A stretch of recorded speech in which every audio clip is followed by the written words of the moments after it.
আমি অর্পণ ব্যানার্জি, শুধু আমি আমার কথা কেন বলবো, আমার সাথে এমন আরো অনেক মানুষ রয়েছেন যারা সনাতনী হিন্দু এবং তারা এসআইআর শুনানির নোটিশ পেয়েছেন। আমার নাম খসড়া তালিকায় রয়েছে 2002 সালের এসআইআর এর যে শেষ এসআইআর, সেখানে নিশ্চিতভাবেই আমার নাম ছিল না, কারণ আমার তখন বয়স 5 বছর। তো স্বাভাবিকভাবেই আমি যে এসআইআর এর ফর্ম ফিল আপ করেছিলাম, আমি আমার বাবার রেফারেন্স দিয়ে, বিশ্বজিৎ বন্দ্যোপাধ্যায়, তার রেফারেন্সে ফিল আপ করেছি। তারপর আমার নাম এসেছে খসড়া তালিকায়। আমরা জানতাম যে যাদের নাম খসড়া তালিকায় আসবে না তাদেরকে বিভিন্ন নথিপত্র নিয়ে যেতে হবে এবং গিয়ে প্রমাণ করতে হবে যে তারা সত্যিই ভারতবর্ষের ভোটার। কিন্তু খসড়া তালিকায় নাম আসা সত্ত্বেও এসআইআর এর নোটিশ পাওয়া, এটা নিশ্চিতভাবে অভিনব। এবং আমি অর্পণ বন্দ্যোপাধ্যায়, আমার পদবী বন্দ্যোপাধ্যায়, আমি শুধু হিন্দু সনাতনী নই, আমি একজন ব্রাহ্মণও বটে।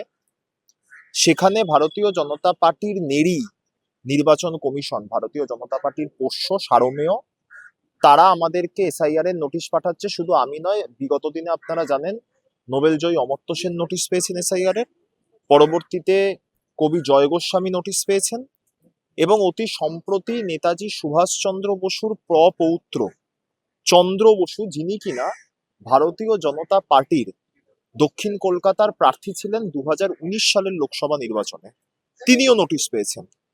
চন্দ্র বসুকে নোটিশ দিয়ে, আমি বাকিগুলো ছেড়ে দিচ্ছি, কিন্তু নির্দিষ্টভাবে চন্দ্র বসু যে নোটিশ পেয়েছে, এর মাধ্যমে কিন্তু ভারতীয় জনতা পার্টি যাদেরকে প্রার্থী করছে বিভিন্ন নির্বাচনে, তাদের ক্রেডিবিলিটি নিয়ে প্রশ্ন উঠে যাচ্ছে। 23শে জানুয়ারি, আজ থেকে দুদিন পরে নেতাজি সুভাষচন্দ্র বসুর জন্ম জয়ন্তী।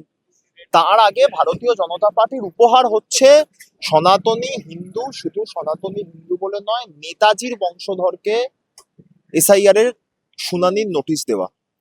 এবং আমরা বিশ্বাস করি একই সাথে একই দিনে মহামান্য সুপ্রিম কোর্টের যে রায়, মহামান্য সুপ্রিম কোর্টের যে নির্দেশ, এই এসআইআর এর শুনানি সংক্রান্ত যে বিষয়টি নিয়ে আমার রাজ্য সভাপতি এবং দলের মুখপাত্র দেবাংশু ভট্টাচার্য দলের কাছে নির্দিষ্টভাবে ক্যাটাগরিক্যালি কিছু পয়েন্ট রেজ করেছিলেন, এবং দল সেই পয়েন্টগুলিকে নিয়ে শুধু রাজনৈতিকভাবে সাংগঠনিকভাবে ভাবনা চিন্তা করেছে এমনটা নয়, দল সেগুলিকে বিচার করে সুপ্রিম কোর্ট পর্যন্ত গেছে। এবং আমাদের রাজ্যসভার সাংসদ ডেরেক ওব্রায়েন এবং দোলা সেনের দায়ের করা মামলা, তার পরিপ্রেক্ষিতে গতকাল মহামান্য সুপ্রিম কোর্ট যে নির্দেশিকা দিয়েছে, অর্থাৎ হিয়ারিং সেন্টারের সংখ্যা বাড়ানো, একই সাথে এসআইআর এর নথি নিয়ে যারা যারা হিয়ারিং এ উপস্থিত হবেন তাদেরকে রিসিপ্ট কপি দিতে হবে, এবং বিএলএ 2, যেটা দীর্ঘদিনের আমাদের দাবি ছিল প্রথম থেকে, যে বিএলএ 2রা এসআইআর শুরু হবার সময় এনুমারেশন ফর্ম নিয়ে মানুষের বাড়ি বাড়ি যাচ্ছেন, জমা দিচ্ছেন এবং সংগ্রহ করছেন, সেই বিএলএ 2রা কেন এসআইআর এর শুনানির ক্ষেত্রে উপস্থিত থাকতে পারবেন না। এই বিষয়ে মহামান্য সুপ্রিম কোর্ট স্পষ্ট ভাষায় জানিয়েছে যে বিএলএ 2রাও এসআইআর এর শুনানির ক্ষেত্রে উপস্থিত থাকবেন।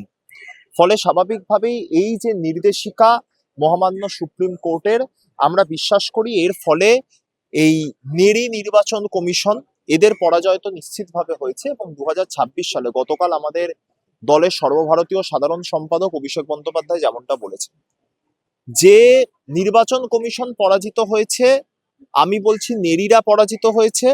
2026-এ এই বছরের আসন্ন বিধানসভা নির্বাচনের পর এই নেরিদের বকলেসটা যার হাতে বাঁধা আছে, অর্থাৎ ভারতীয় জনতা পার্টি, তারা পশ্চিমবাংলায় পরাজিত হবে। এবং আমরা বিশ্বাস করি যে আমরা প্রকৃত অর্থেই একটা বিজেপি বিহীন বাংলা দিদির শ্রীচরণে উপহার দিতে পারবো।